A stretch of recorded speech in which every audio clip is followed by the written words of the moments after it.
ಒಂದು ಪಾತ್ರೆ ಅಥವಾ ಪ್ಯಾನ್ ತೊಗೊಂಡು ತುಪ್ಪ ಹಾಕ್ಕೊಳ್ಳಿ. ತುಪ್ಪ ಸ್ವಲ್ಪ ಬಿಸಿ ಆದಮೇಲೆ ಅದಕ್ಕೆ ಡ್ರೈ ಫ್ರೂಟ್ಸ್ ಹಾಕಿ. ಡ್ರೈ ಫ್ರೂಟ್ಸು ಸ್ವಲ್ಪ ಗೋಲ್ಡಾಗ್ತಾ ಇದ್ದಂಗೆ ಅದನ್ನು ಬೇರೆ ಬೌಲ್ಗೆ ಟ್ರಾನ್ಸ್ಫರ್ ಮಾಡ್ಕೊಳ್ಳಿ. ಮತ್ತು ಅದೇ ಪ್ಯಾನ್ಗೆ 2 ಸ್ಪೂನ್ ತುಪ್ಪ ಹಾಕ್ಕೊಳ್ಳಿ. ಇನ್ನೂ ಜಾಸ್ತಿ ಬೇಕಾದರೂ ಹಾಕ್ಕೊಬೋದು. ನಾನಿಲ್ಲಿ 2 ಬೌಲು ತುರಿದಿರೋ ಅಂಥ ಕ್ಯಾರೆಟ್ನ ಹಾಕ್ಕೊತಾ ಇದ್ದೀನಿ. ನೀವು ಯಾವ ಬೌಲಲ್ಲಿ ಹಾಕ್ಕೊತೀರಾ ಅದೇ ಮೆಷರ್ಮೆಂಟ್ಸಲ್ಲಿ ತೊಗೊಳ್ಳಿ. 2 ಬೌಲ್ ಕ್ಯಾರೆಟ್ ತುರಿನ ಹಾಕ್ಕೊಂಡು ಅದನ್ನು ನೀಟಾಗಿ ತುಪ್ಪದಲ್ಲಿ ಹುರ್ಕೊಳ್ಳಿ. ನಾನು ಈ ಕ್ಯಾರೆಟ್ ತುರಿನ ಲೋ ಫ್ಲೇಮಲ್ಲಿ ಇಟ್ಟು 8 ಮಿನಿಟ್ಸ್ ಹಾಗೆ ಬಾಡಿಸಿದ್ದೀನಿ. ಕ್ಯಾರೆಟ್ದು ಹಸಿ ವಾಸನೆ ಹೋಗೋ ತನಕ ನಾವು ಇದನ್ನು ಕೈ ಆಡ್ತಾ ಇರಬೇಕು. ಅದಾದಮೇಲೆ ಕ್ಯಾರೆಟ್ದು ಹಸಿ ವಾಸನೆ ಹೋಗಿ ಅದು ಸ್ವಲ್ಪ ಸಾಫ್ಟ್ ಆಗಿರುತ್ತೆ ಮತ್ತು ಕ್ಯಾರೆಟ್ದು ಕ್ವಾಂಟಿಟಿನೂ ಸ್ವಲ್ಪ ಕಡಿಮೆ ಆಗಿರುತ್ತೆ. ನೆಕ್ಸ್ಟ್ ನಾನಿಲ್ಲಿ 2 ಕಪ್ ಹಾಲನ್ನ ಸೇರಿಸ್ಕೊತಾ ಇದ್ದೀನಿ. ನೀವು ಬೇಕಾದರೆ 1 ಕಪ್ ಹಾಲು 1 ಕಪ್ ನೀರನ್ನ ಸೇರಿಸ್ಕೊಬೋದು. ನಾನು ಆಗಲೇ ಹೇಳ್ದಾಗೆ ನಾವು ಯಾವ ಕಪ್ಪಲ್ಲಿ ಕ್ಯಾರೆಟ್ ಹಾಕಿರ್ತೀವಿ ಅದೇ ಕಪ್ಪಲ್ಲಿ ಹಾಲು ಮತ್ತು ಸಕ್ಕರೆನ ಹಾಕಬೇಕು.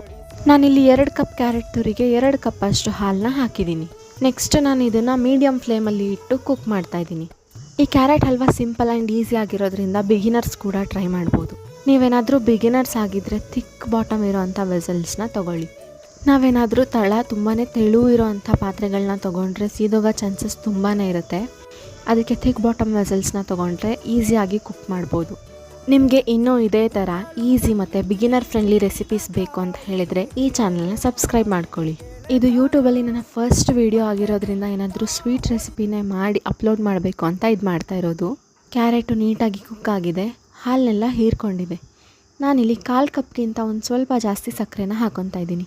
ನನಗೆ ಸಕ್ಕರೆ ಅಷ್ಟೊಂದು ಇಷ್ಟ ಆಗಲ್ಲ, ಅದಕ್ಕೆ ನಾನು ಸ್ವಲ್ಪನೇ ಸಕ್ಕರೆ ಹಾಕಿದ್ದೀನಿ. ಸಕ್ಕರೆ ಬೇಡ ಅಂತ ಹೇಳೋರು ಬೆಲ್ಲನೂ ಕೂಡ ಹಾಕ್ಕೊಬೋದು.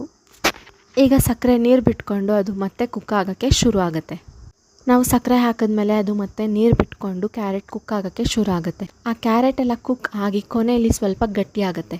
ಕೊನೆಯಲ್ಲಿ ನಾವೇನು ಮಾಡಬೇಕಂತ ಹೇಳಿದ್ರೆ ಶುರುಲೇ ಕರೆದಿಟ್ಕೊಂಡಿರೋ ಅಂಥ ಡ್ರೈ ಫ್ರೂಟ್ಸ್ನ ಹಾಕಿ ಮಿಕ್ಸ್ ಮಾಡ್ಕೊಬೇಕು.